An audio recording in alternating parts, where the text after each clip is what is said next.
You know, me and you have interesting stories. I think we both had trauma early on. Yeah. And we definitely. lived. Some people die. Some people drug overdose. Some people get in car wrecks. Some people die of lots of things. Get in bad situations, get killed. You never know. Yeah. And so I think for us, we had a lot of mistakes early, and we lived through them enough to learn from our dad's mistakes. But also, I think there was this sense of, I don't want to be like my father. And when we did those things, it was like, oh, this is like my father.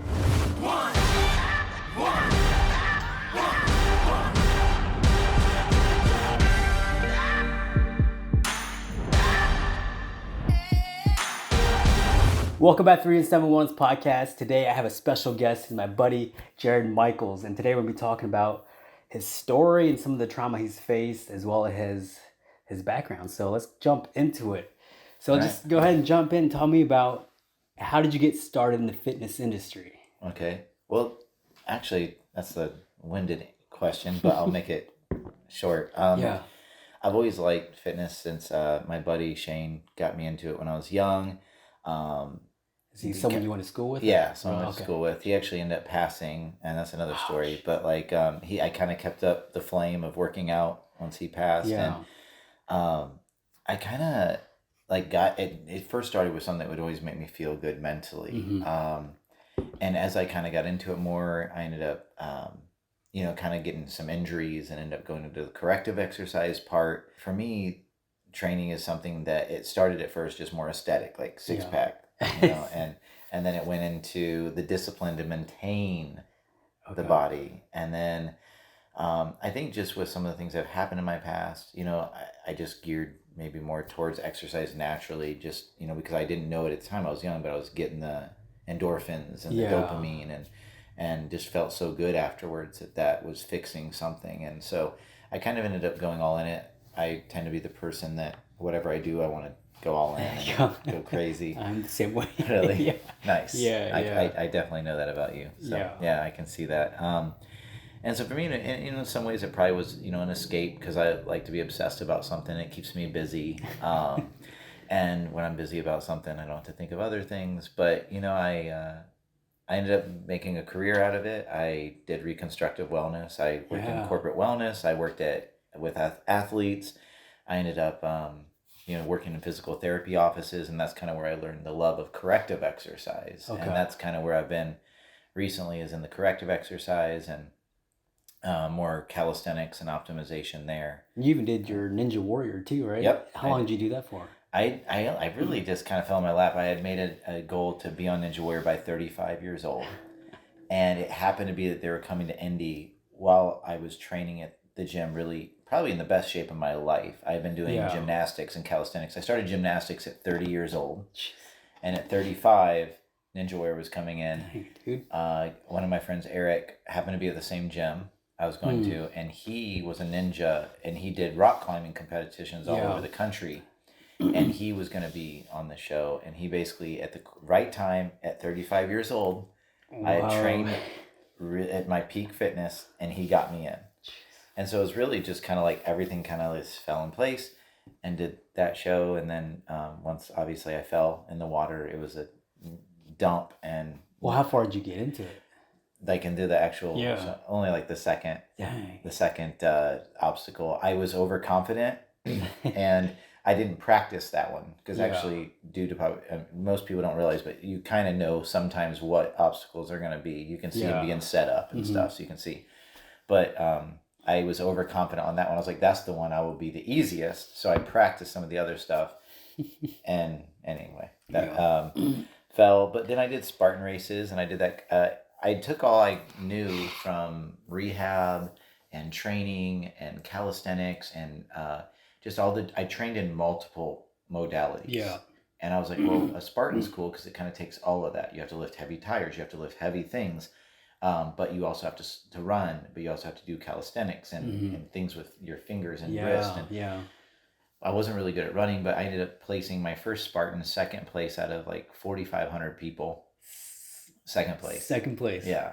And there was monsters everywhere. I was so intimidated. I walked up, and there were so many more people that were buff or like Navy SEALs and crazy fit people. And when I got done, I noticed no one ever passed me. And so I was like, I went up to the booth and was like, hey, here's my bib number. Like, how'd I do? No They're like, way, oh, dude. you got second. And I was like, oh, like in my like 30 minute, because every 30 minutes they let people go.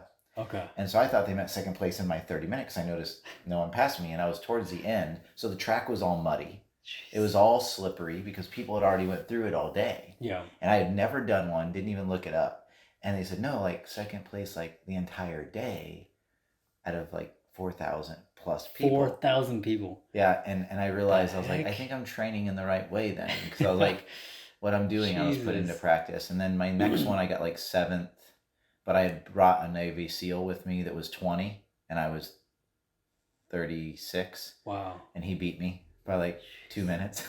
Who's the Navy SEAL? Well, I don't think I can say his name. Okay. But yeah, I don't think, yeah. Anyway, but yeah, he pushed me and only passed him once. But anyway, wow. I like fitness. It's good for my mental health. I think without it, I would not be in a good place. And yeah, me too.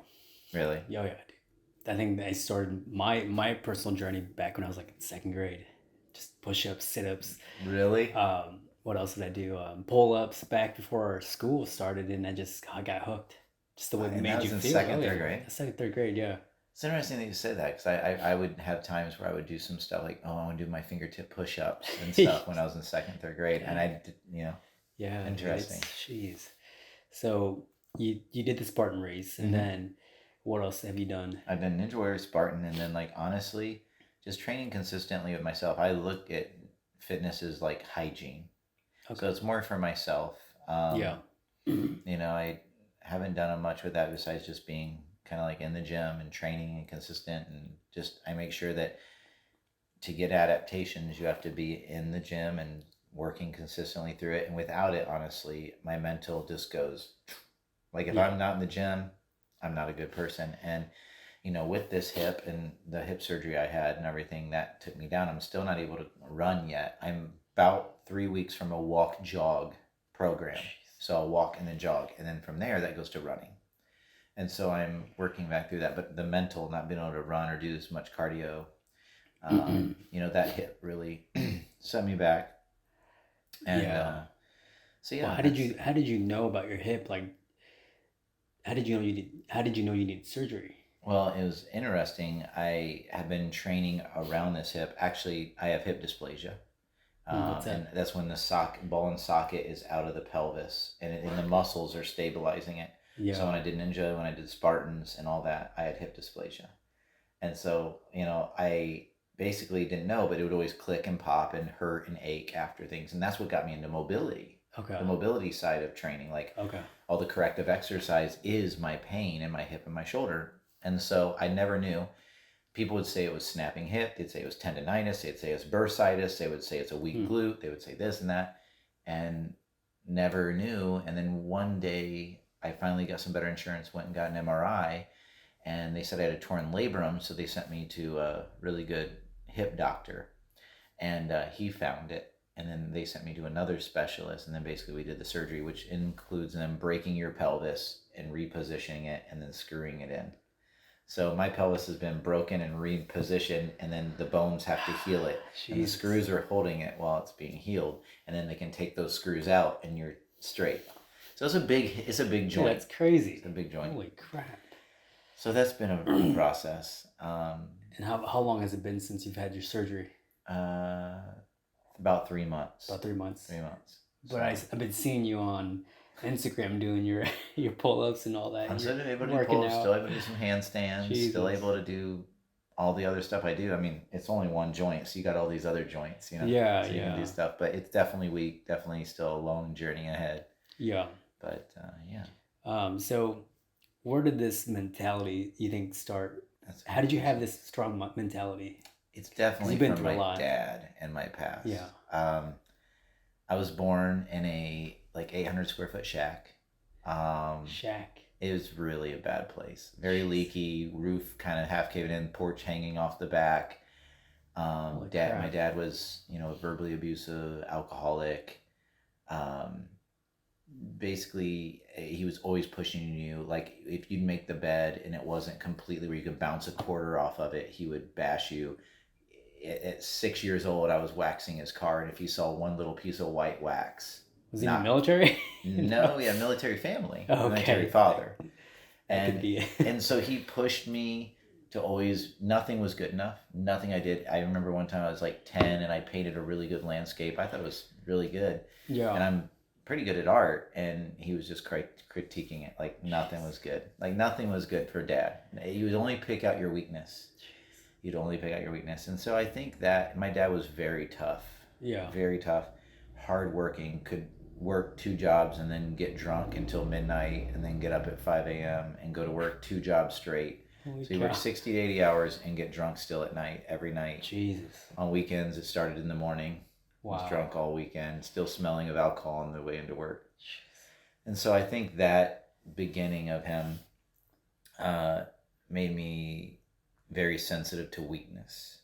Wow. And it built in something that was probably there when I didn't know it as a young child, that you're not good enough.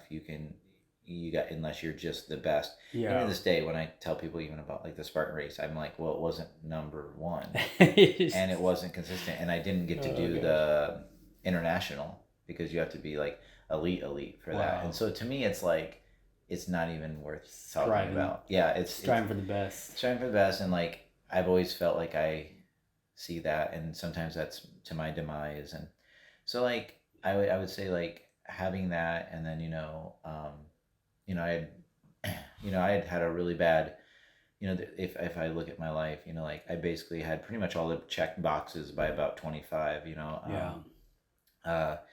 If you go through, it's like I had a bankruptcy, I had a divorce, drug addict. Yeah. My dad died of cirrhosis of his liver. My mom died of a drug overdose. I lost a child. Pretty much anything you can think of, mostly, I have hit the failure box. And so I think for me, I'm now, as I'm going to be 40, I have this very heightened alertness to not failing again. Mm-hmm. And I think that, what I found is there's some simple things that I do daily to give me challenge, but they're simple. So it's like, how can I learn about investing? How can I learn about being a better father? How can I learn about being a better body? How can I learn about these things? And like, I think that's what drives me now. It's like little simple things over time that will make me not fall into those old things or what my parents fell into. Yeah. How have you dealt with the suffering? The suffering? That's a good question. How have I dealt with it? I don't say I have. I mean, I would say the way I deal with it is through consistency and things that will build something better. Yeah. I probably need to deal with it better. Yeah. Yeah. I mean, there's, I'm a little jaded. I'm not the perfect person. I would say, like, I don't know if you've heard of kratom. Mm-mm. Kratom is like an opioid derivative, but it's legal in most states. Oh, yeah. You can have it in like a chocolate. Yeah. I will sometimes have a kratom chocolate occasionally to take off the edge. I'll order it. Or I'll occasionally have a drink still to take off edges, but I don't drink that often. Yeah. Like I might have 1 to 2 beers a week or 0. Yeah. Like I don't do it that much because it just messes me up. And for my performance, it doesn't make me feel good, But I mean, like, I would say I cope a little bit with, I wouldn't say strong substances like kratom or alcohol or, I don't know, not mostly just exercise and good healthy habits.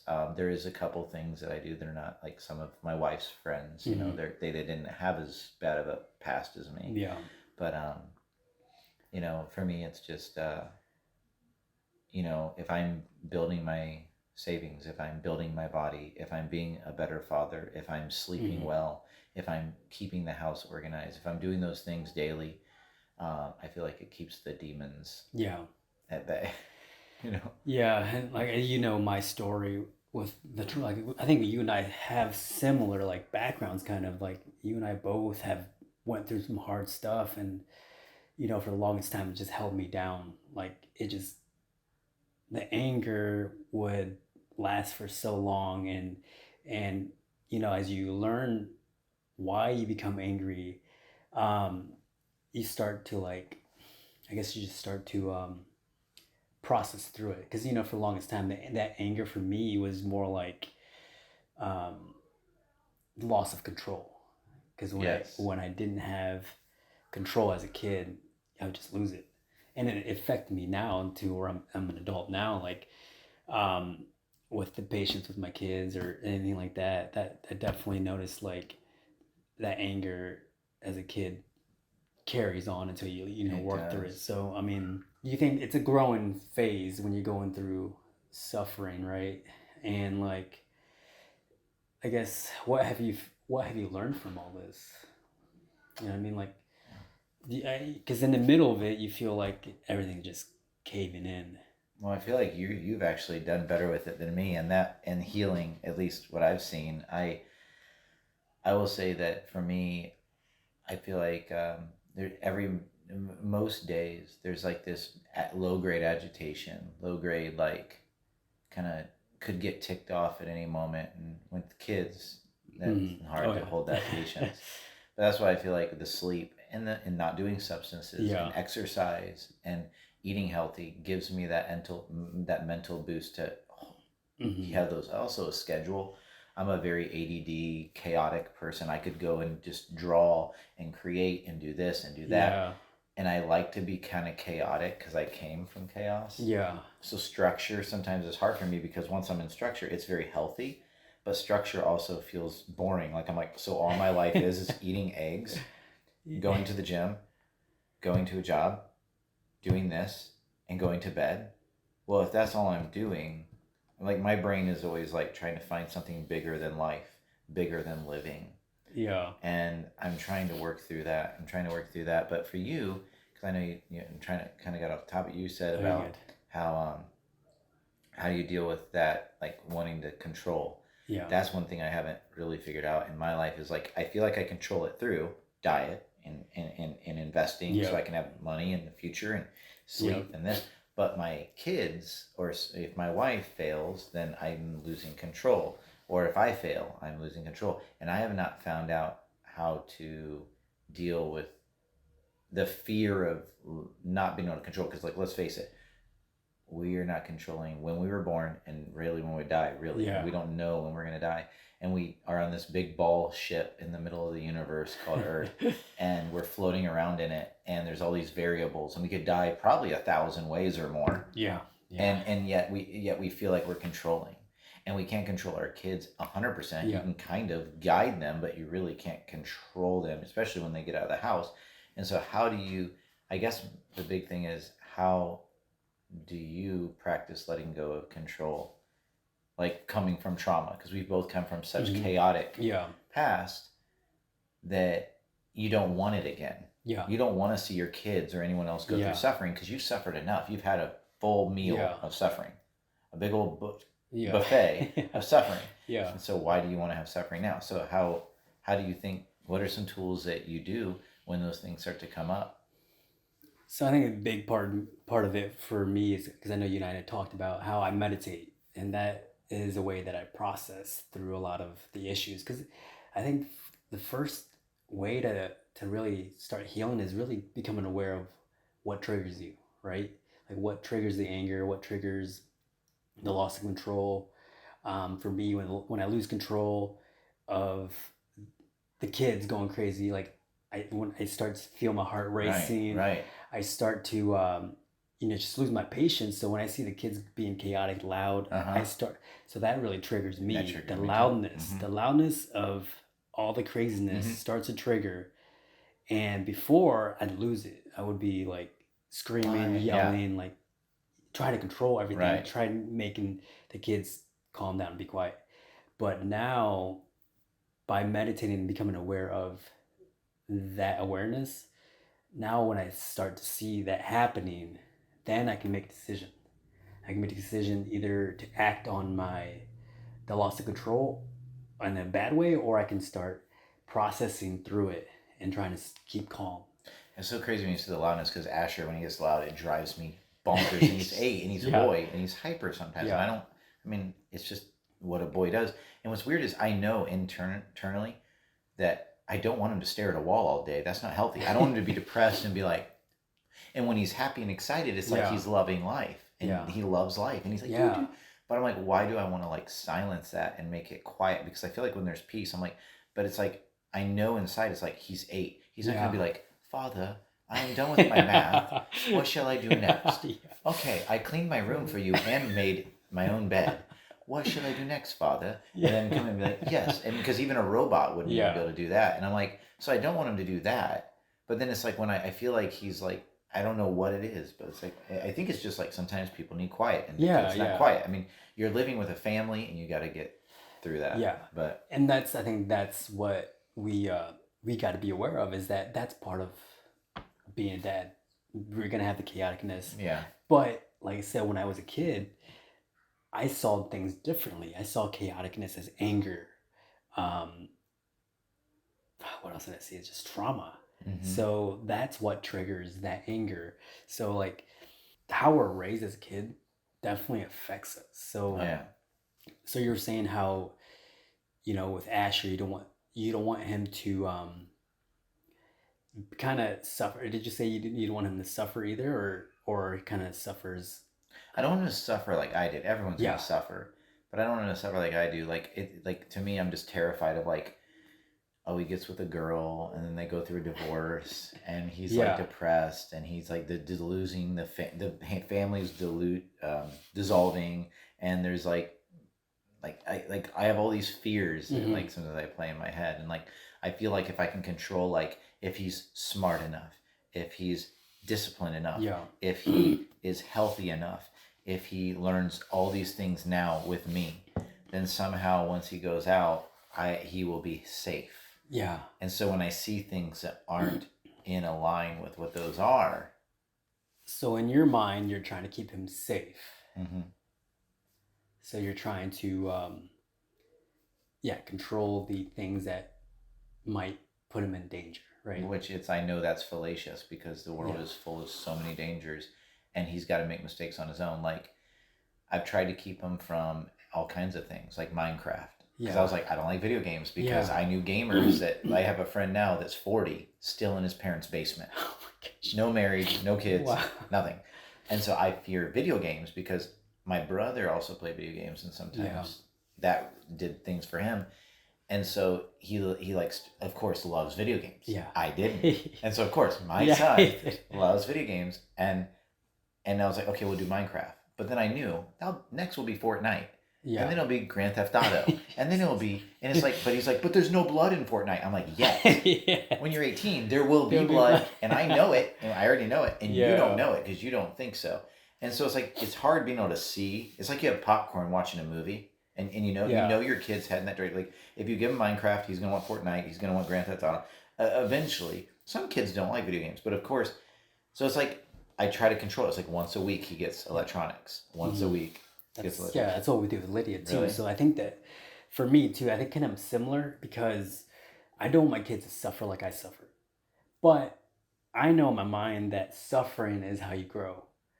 Right. So you need I guess you need to have a balanced suffering, right? Right. And experiential suffering teaches you something. We try to teach him more about why. Like, it's not because I said so. Yeah. It's more of like, well, why can't I watch screens more? Well, blue light, and it affects your circadian rhythm. This is what affects your sleep. This is why you couldn't sleep tonight, because you just watched a family movie night with us until 10 and you can't sleep. So we try to like teach, with my wife being in neurology, she's big on brain stuff. So it's like, she tries to like teach him like, okay, like, if you watch too much screens, you're not going to be able to sleep well. Teaching him about like, if you're out in the sun, you get melatonin. Teaching him the things a little bit, like even with the stock market, we teach him about the stock market with like, awesome. If you put money in this jar, we have 2 jars now. If you put some money in this jar, it's the money that grows like a flower. It grows. Yeah. Okay. But if you put it in this jar, you make someone else rich, because this is spending. Yeah. So when he gives that money, that's awesome. I said, you get something, yes, but where'd your money go? To him or to her? Yeah. Well, they're getting rich. They gave you a thing. This money grows into more money for future. So you're teaching them the why. Yeah, the why. And I try to do that, but it's just like you can't logic your way with an 8-year-old. And all of that fear comes up. So every day I'm like the best dad in the world and then abusive dad. Mm-hmm. And when I say that, I'm mostly verbally, not really physically abusive, but I'll say some dumb stuff and off the cuff depending on the day. And I pretty much think every day my trauma comes out in my family. Every day.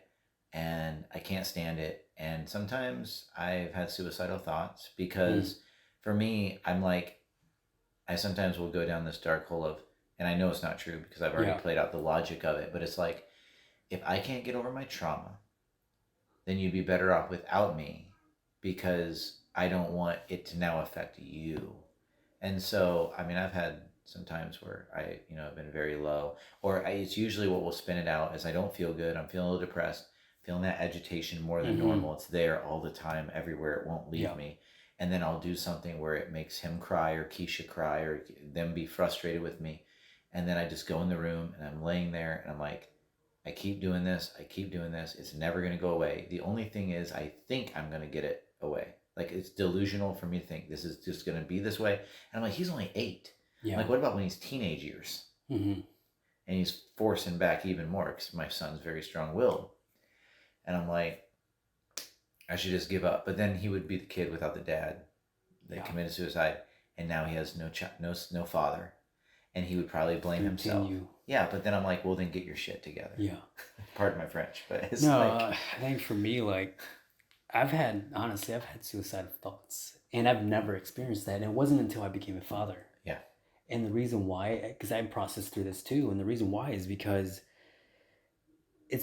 I was been working at a warehouse for so long, many years, 3 years right now. And I knew that I didn't want to do that the rest of my life, but I needed to provide for my family.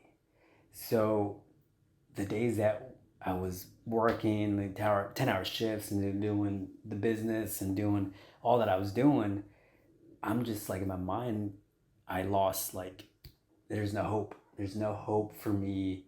I'm going to be stuck here at the warehouse and this is what I'm going to be doing the rest of my life. So I lost hope. And there's been times where I just get depressed about it because like I never think I'll ever get to where I want to be at. And I've had those thoughts. And I would never act on it because I know that there is a purpose for me and purpose for you and there's purpose for life. But those thoughts crept in. And Jody has seen me in those moments. But I think that is just the enemy just trying to take us out because there is a purpose. There is a purpose for you and me now in this stage of life to help our kids because our kids need us. And you're a great example because like just how much you've done with Asher. I haven't done as much as I know I should be doing with my kids. And just knowing how much you do with the kids, with him, it's just... It's crazy because it doesn't feel like that. I mean, it doesn't. I mean, like, honestly, I will say, and this is not patting me on the back, this is just a true objective thing. I think, and I've talked to my wife about this, I've spent sometimes in 1 week more time with my son than my dad did in my entire life. Mm-hmm. In 1 week. And yet my son complains that I'm not present or not here. And it's like so hard for me because I'm like, well, my dad was like, all I wanted was my dad's attention. Yeah. And that's the same thing with my kids. Like my biological father was not there, so like me actually spending that present time with them, that's the hard part. They don't understand our background. They don't understand that we wish we had that father, we wish that we had that relationship with our dad. So that's the hard line to really try to, like, for me, like when I talk to Lydia about living in poverty, I'm like, Lydia, you better eat your food. We used to go dig trash for our food. You better eat this. But she's not like... But she doesn't understand. Know. So I guess for us, like we portray we project our past experiences on them. And that's where... How do you think you get out of that? Because is that possible to get out of that? With control and fear and anxiety? So when I talk to Lydia about it, I'm like, like I talked to her, but hey, you got to understand where I come from. And I show her that video of us back in Guatemala, and she sees it.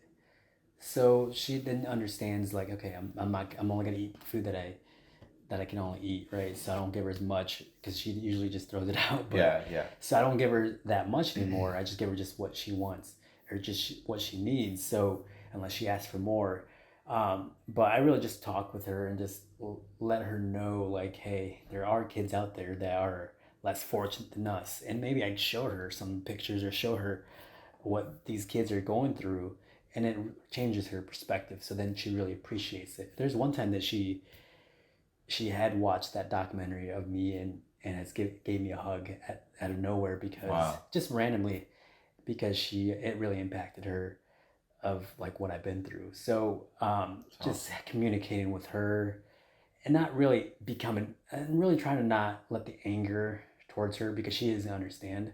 So just really, I guess, being patient and understanding. How about you? What about you? Parenting is just no user manual. There's no user manual. There's not. Like, I mean, honestly, I just keep trying to flood them with love and being there and reconnecting, and never give up on that. Like, I'm very adamant of being intentional, present. If I mess up, I say sorry. I get in his face. I'm like, look at me. I am sorry. Or I'll look at, like, one night, and since my hip, we were actually sleeping together a lot in the spare room. Yeah. And he's gotten in a habit of that. So literally last night was his first time back in his bunk bed again. Like, literally, I've been in there since April. And so April, May, June, July, about 3 months. So anyway, I looked him in the eye. Sometimes, a lot of times we'll say, look me in the eye when you're disciplining. Look me in the eye. Do you ever look in the eye to tell him you're good enough? I love you. And so I do this thing with Asher. I'm like, look me in the eye. You're good enough, and you're stronger than you think. Or you're an amazing person. Yeah. Do you know that? Do you believe that? Let me see your smile. That's a great smile. Because if I can look you in the eye for your negative, I want 3 times the amount of positive for 1 negative. Yeah. So I'm intentional with trying to erase my smudge marks. Like, I guess that's what I would look at. It's like, some people have a clean piece of paper. Other people scribble over their paper and leave it like that. Mm-hmm. That's trauma kids. Like us. We were like left scribbled on. With me, I scribble his paper, and then I erase it as good as I can. Yeah. There's still a smudge, but I'm hoping his paper will be better than mine. Yeah. What's that one saying? I don't know if it's a saying, but just how the cycle goes. There's people who have faced trauma that develop, or weak men develop strong men. Strong men develop weak men. Have you heard of that? Yeah, how does that go again? I think it's in like well, I know the more, not that strong men one. I know more the like good times create, or strong men, or bad times create strong men. Yeah. Strong men create good times. Good times create weak men. Weak men create bad times. Bad times create good times. Strong men. Oh, strong men. It's like a cycle. It's like a cycle. Yeah. So where you and I are. Yeah. We're creating strong men. Yeah. Because what we dealt with. So that's good news, right? But then I don't want him to create weak times. Well, he's got the next level. He's at good times. Good times. Yeah. My grandchildren will be at weak men. So the grandchildren will be like super weak, right? Yeah. No, that's why you try to get them in fitness and get them and that's exactly why we try to put them through some suffering. Yeah. Because they need to have that balance, right? We have to have our kids know what discipline means, what eating healthy, being fit. We have to teach them those things so that they can have that balance. That'd be interesting to know some of your tips for. There's a really cool book by Jocko Willink for kids called The Way of the Warrior Kid. Okay. Super cool. Basically, Uncle comes home for summer, stays with Mark, the kid, in his room. Okay. What a better dream than a Navy SEAL to come home. Uncle Jake is a Navy SEAL. Comes home, stays with Mark, and Mark isn't good at times. He can't do a pull-up. He's eating junk food. He's watching TV. And basically, Uncle Jake is a Navy SEAL. He teaches him to swim. He teaches him his times tables. He teaches him to pull up. He teaches them jujitsu, all these hard discipline things, and he gets them up at 0 dark 30, like 5 a.m. 5 a.m. Get up, Yeah. and puts it on there, and puts that discipline into him. And then when he leaves, Mark has the discipline to continue it, and he's stronger at school. He doesn't get bullied. Yeah. He's getting good grades, and I think that instilling that strength of certain things can hopefully pass to the next generation. Yeah. And so in our family, we do, like fitness and family, and those things take discipline. So our sons are able to see us model that. But yeah, I just, go back to that fear. I think a lot of things I do are pressured from fear and projection. And there's a mixed bag. It's like a mixed soup. It's like you're making a family soup, and there's a hodgepodge of like love, control, anxiety, tears, happiness. And it's just such a mixed bag. I guess for me, I know the world's going to give pain, like you said, but I don't want the pain to come from his home. Yeah. I want his home to be the safe place. Yep. I don't want the pain. And I will say most of his pain so far has probably come from me. Obviously we lost a son, and that was really devastating to him, traumatic. When he was 4, we lost a son unexpectedly. Yeah. And that created trauma. But a lot of it's like dealing with my discipline methods, dealing with my wanting of fear and control. And I wonder if I would have had even 50% better control, how much different he would be. But I put a lot of pressure on myself. I blame myself for every one of his weaknesses. And some things are just genetic and your personality. And everyone has a weakness. So even the most perfect person has a weakness, or a perfect family by the basic standards. So I really struggle with that. Like I could probably close my eyes right now and go all the way back to when he was 1 and tell you every single time I made a really bad mistake. And there's been nights where I go to bed thinking of it, and I wake up thinking about it. Literally, it's the last thing on my mind and the first thing in my mind.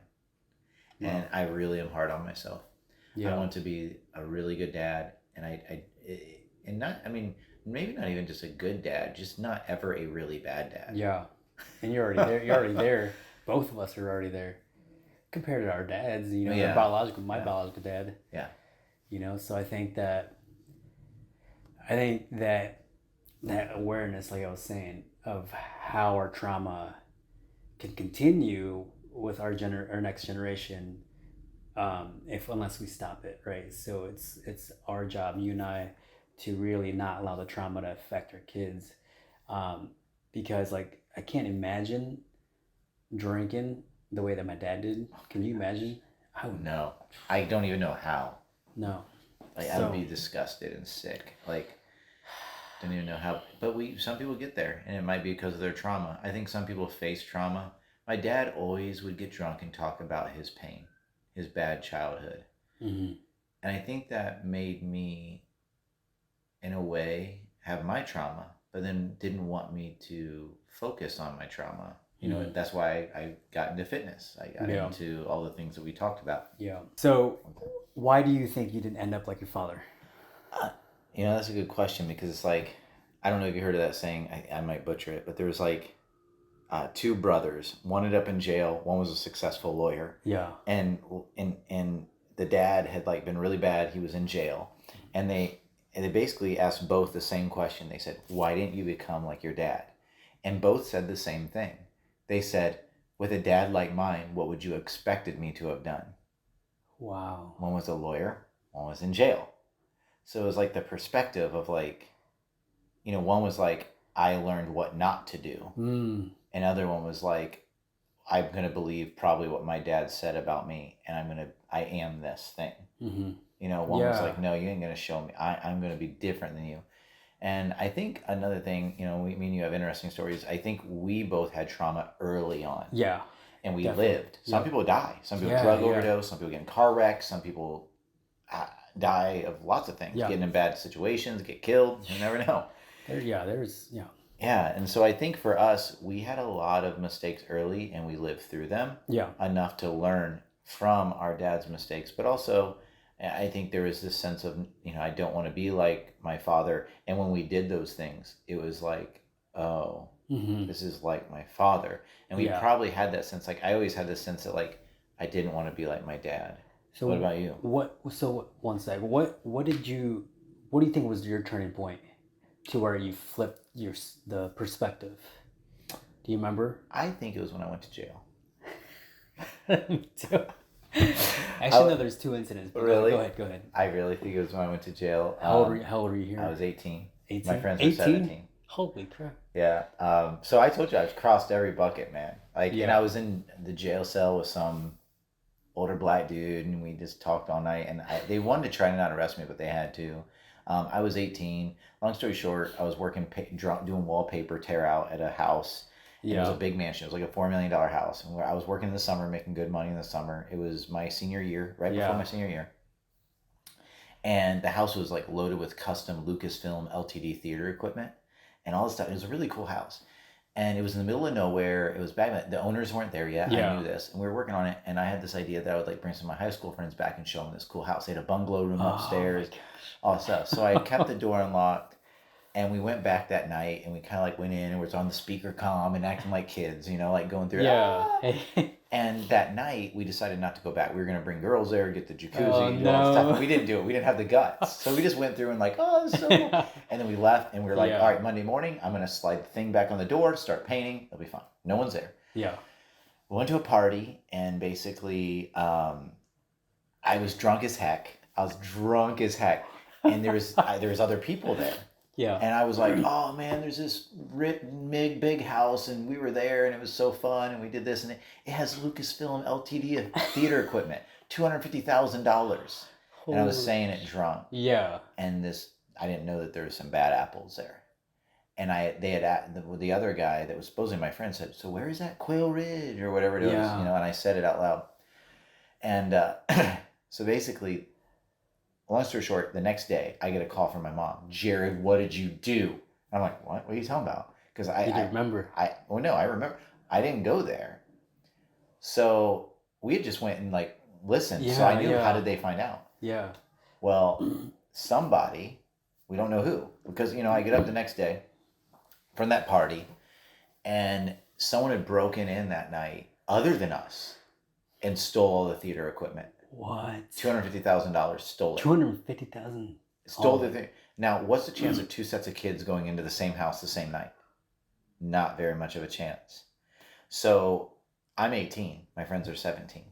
I was the oldest one. I had turned 18 my senior year. They were still 17.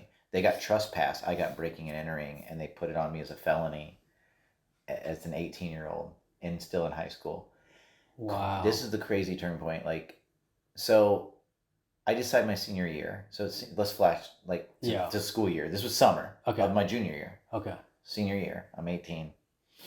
I'm in home ec class because I took some easy classes my senior year. I'm in home ec, and I had to go to Superior Court. Okay.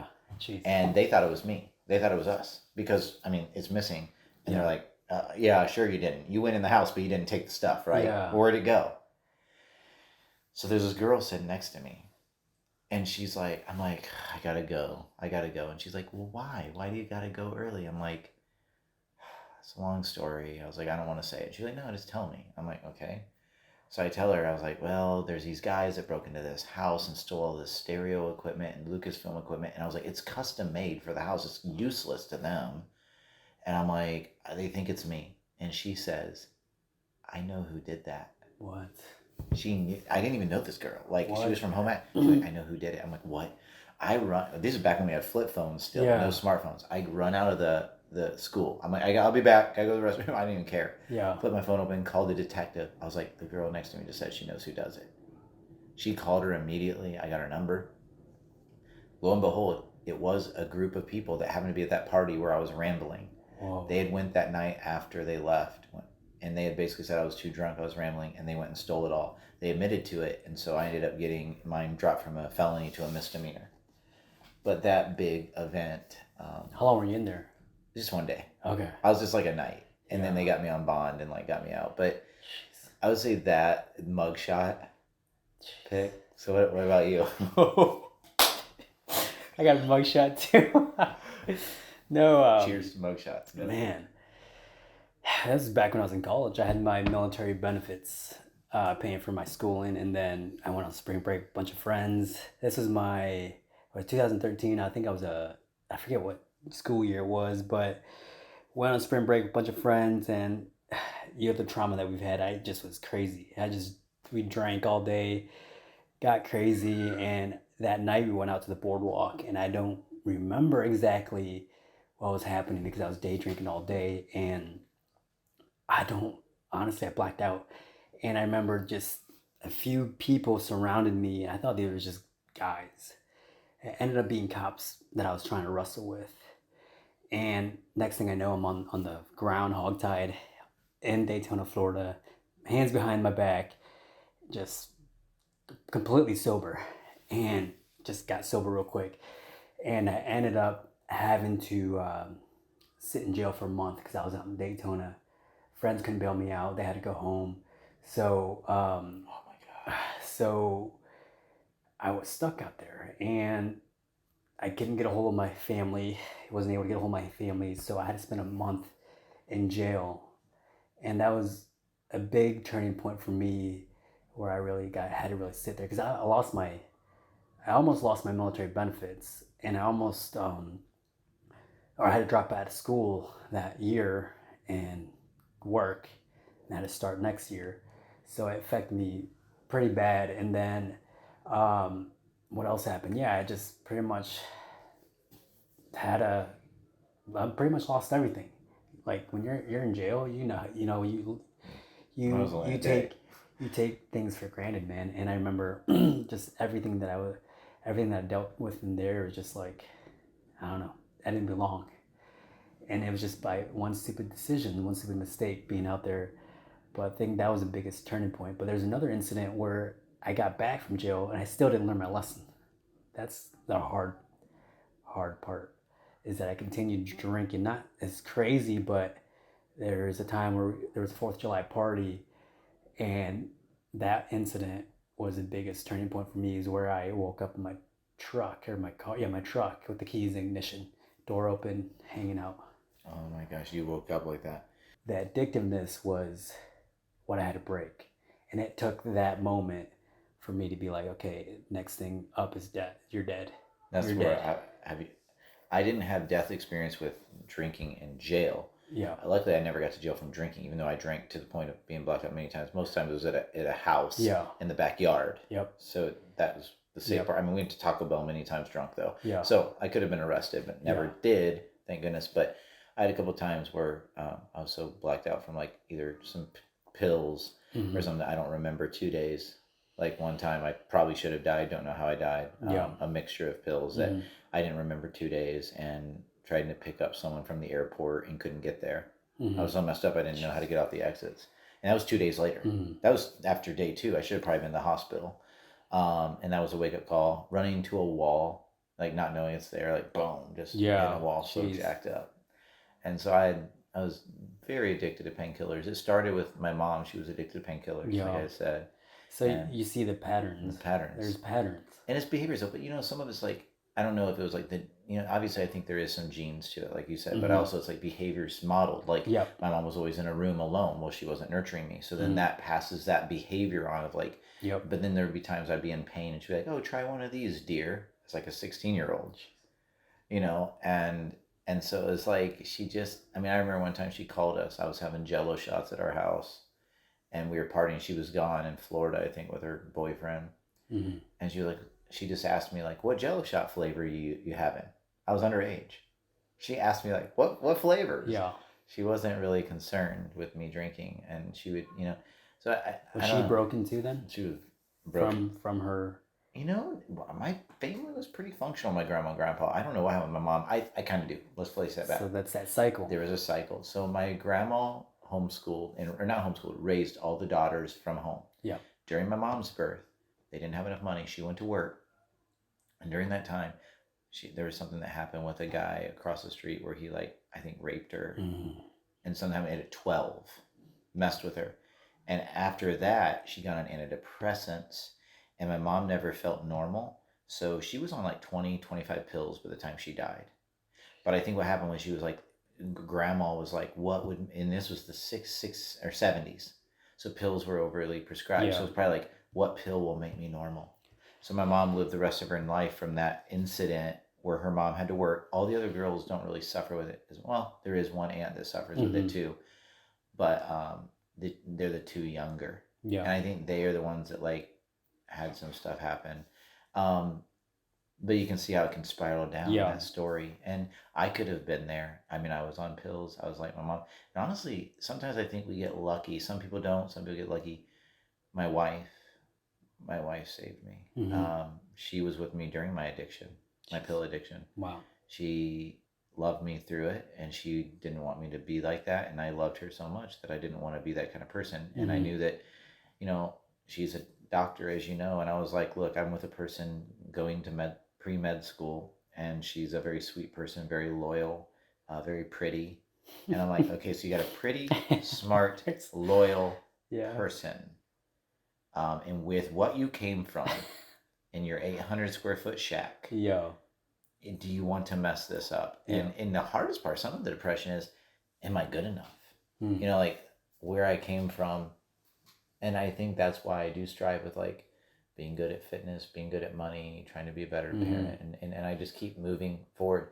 And I don't know what really moving forward means. I don't know where I'm going to be at, where I feel like, I guess you keep moving forward, but I don't even know if it's forward. I feel like you keep moving around. Yeah. You just keep tracking. Sometimes you got to go back. Sometimes you got to go. But I just hope that, my wife, like I said, getting off track, but my wife is probably a big reason why I'm, probably not dead. Yeah. Dang. For me. Yeah, and I think that incident with me sitting in the truck. Yeah. Well, and even the crazy part was that evening I was still drinking, and I was downtown Mass Ave, and I think I accidentally bumped a car, and the cops came out, and I threw a bunch of mints in my mouth because I was downtown, and I think that day I was done. That whole day, I'm like, God's trying to warn me. You're going to die if you keep doing this. And I think that day was the last day that I really just gave it up. I mean, I still drink here, but I don't drink anymore like I used to. I drink one beer maybe once a month, or even 2 or 3 months. But that's it. I don't want it anymore. I don't desire it anymore. Well, so you got a purpose. You got something that you want to live for, kids, I have family. Time. I need time, and I value sleep so much. So and fitness, and that's why doing fitness is good, right? Yeah. So that day, I remember it was just, I walked away from the old man. It's crazy. Yeah. It's crazy. And now I'm choosing to work through my crap because I don't want my kids to deal with my trauma. And if you had kids, now you had to live on the planet. You have to be strong enough because you're expecting them to. So now we have to be, right? Yep. Like. Yeah. And I think when I look at my son and when I'm yelling or getting angry, I see me.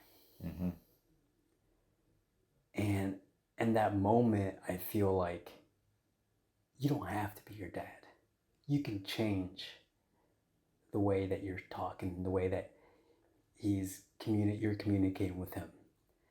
And I get down on my knee, look him in the eye, and tell him I love you. And it's that change of perspective of like, you don't need to, you can process this anger. You can just talk to him and tell him you're sorry. Just do it differently than what you did, than your father did towards you, right? So that's why I'm on the mission to work through my crap so that I can be the best father I can be. And I know I'm not going to be perfect. None of us are going to be perfect. I don't know. But I'm going to be a lot better than my biological father. Yeah, and I would say that's my goal. But sometimes I just feel like I get tired of fighting when I fail. But I also, like I told you before, and I like the word fight. Like you'll hear a lot of motivational speaking that's like, you gotta fight, you're a fighter, let's go out and fight. And there's even workout motivation that's like all about fighting, boxers and fighting. And I like fighting. I think fighting's good. But when you've gotten out of your trauma, sometimes you still think you're fighting when you should be dancing. Yeah. And that's where I think even me and you, I think sometimes it's like you still need to train for the warrior because you never know when the battle will happen. But you don't want to, once you are home from war, you need to learn to get over the PTSD so you can dance. Yeah. And I feel like my family is ready for me to dance with them, not fight. Yeah. They're like, Dad, put down your sword. Why are you angry? That's literally the discussion Jody and I had recently. Really? That I told her that I've been fighting all my life and I'm tired of fighting. And I told her that, what did I tell her? I told her that I need to live like a child. I think I told you that we like in our inner being, we are our child. We need to be like childlike. Wow. And why is that? Why is it that we need to be like childlike? Because children are free. And you want to keep them as free as you can by not squandering their innocence through your trauma. Yeah. You know, because that's what can create them to shut down and turn into something that's horrible. Yeah. You get like, you know, it'd be almost better, I think. I think in some ways it's not societally structured. You know, we're sent into school and then the world and the workforce by what, 18, maybe 25? And that's pretty young. You're just figuring out who you are, if you are. And then you're stuck with bills and all the things that come. And I think, you know, one of the best things you can do is don't forget your innocence. Don't forget, you know, and I think sometimes the fighting and like me and you came from, like, it exhausts you. You have this sense of worn out. Well, you are. You're fighting battles in your head. And I'm trying to learn to dance. And some of that is through the play. And, you know, what would be a better world where we try to make our 8-year-olds and 10-year-olds and 12-year-olds and 15-year-olds become adults like we try to do and mold them into the capitalistic system? Or if the goal was for the children to be the teachers and the old people were trying to be as innocent as possible. But while still being not like innocent in the way like pooping your pants and like, you know, and like not going to work because you got to have structure. But like, what if we set up our societies in a way like a child where we are trying to always strive to be the innocence? And I feel like in my book I had written, which isn't out yet, but I'm writing. I'm finished writing it, but I got to edit it. I talk about in The Lion King how Mufasa said to Simba, "Remember who you are." And so if you remember that movie, I tell people this analogy a lot. So Scar was his brother, and he was jaded. He was always in the dark. And Mufasa was like this strong but kind to his son. Remember how they were playing? I don't know if did you watch Lion King? Okay, so it's how Simba's playing with his father. That healthy dynamic with strong father but playful father. Scar was like, let me get Simba in trouble. I'm angry. I'm bitter. And what happened was, so Mufasa's hanging off the edge, and Scar is holding him, and he watches his father die, and then Scar says, "Run and never return." And he runs off, and who does he meet? Timon and Pumbaa. Hakuna Matata, no worries. They're dancing, right? And he's having fun, and he forgets his past. But then Rafiki comes. Rafiki's old, but still innocent. He's goofy and silly, right? He tries to hit him on the head, and he goes, "Ow, that hurt." And he goes, "Doesn't matter. It's in the past." Oh, wow. And so Mufasa, he has to face his the past. So he goes, and what's there? It's desolate now. It's black. It's dark. It's famine. And Scar is the leader. He forgot who he was. Scar forgot the innocent person. Simba ends up in a fight with Scar, and Simba is off the edge, and he's about to let him go. He jumps, and now Scar is on the edge. He has the option. Do I let him go and revenge my father's death? Or do I save him and not? And he could have done the same thing. He saves him. You know, he eventually falls off and the hyenas eat him, but he didn't let him go. He could easily let him go. But that whole thing is Hakuna Matata, no worries. Rafiki, stay innocent. Rafiki's kind of like the laughy, haha, even though I'm old. And Simba had to be strong. He had this scar, like Scar. His dad died, but he didn't become Scar. And if you remember in the movie, Mufasa's dad comes to him in the water, Yeah. And he says, remember who you Yeah. are. But he's like, you are my son. Don't become Scar. He doesn't say that, but the symbolism is. And so for me in my life, I'm like, I could let the world, not just my dad, but all the things of the world make you Scar, the dark place, the desolate place, and not let a beautiful world come about. But this, all that you set up in this life, as you become innocent and you now become Scar from your father's vengeance, you're not in a dumpster anymore. Yeah. Look at your office. Yeah. Look at your wife. Look at your kids. That's by being Mufasa. Strong, but loving. Yeah. And not Scar. But sometimes Scar comes out. Yeah. But that movie's more about the whole of neurology of like your brain, That's so cool. And so our responsibility is to be innocent, but not ignorant. Yeah. What do you think of that?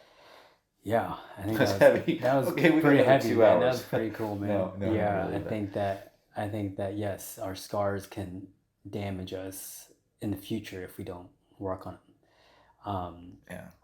And I think both of us see that, and we will make a better future for our kids. Yeah. So let's try to dance a little. Sometimes. Yeah, man, dance. And me, like, I gotta let go of the intensity, and just be like chop. Is it hard for you not to work out and not do your structure of the things that make you better because you feel like you won't be good enough for that week? Not really. I think I need to work out because there's so much energy inside. Okay. So much energy inside that needs depleted. That's how I do it. Yeah, that's true. Yeah, man. But anyways, where can people find you? I'm right now just on Instagram. Okay. It's Reconstructive Wellness. Okay. Jared Michaels. I do an Instagram page there. And you're writing your book. You're done writing your book. I'm done writing my book. I just haven't published it. It's going to be on Amazon. But yeah, it's done. The cover's done. I just got to get with a publisher and have them go through the edits, and that's the next phase. Okay. So, I'm looking forward to that. Yeah, let me know when it's out, and I'll definitely get one. Oh yeah. Okay. Yeah, man. Well, thank you so much for coming on the show, man. No problem. Fun. Thanks, Tim. All right. Yep.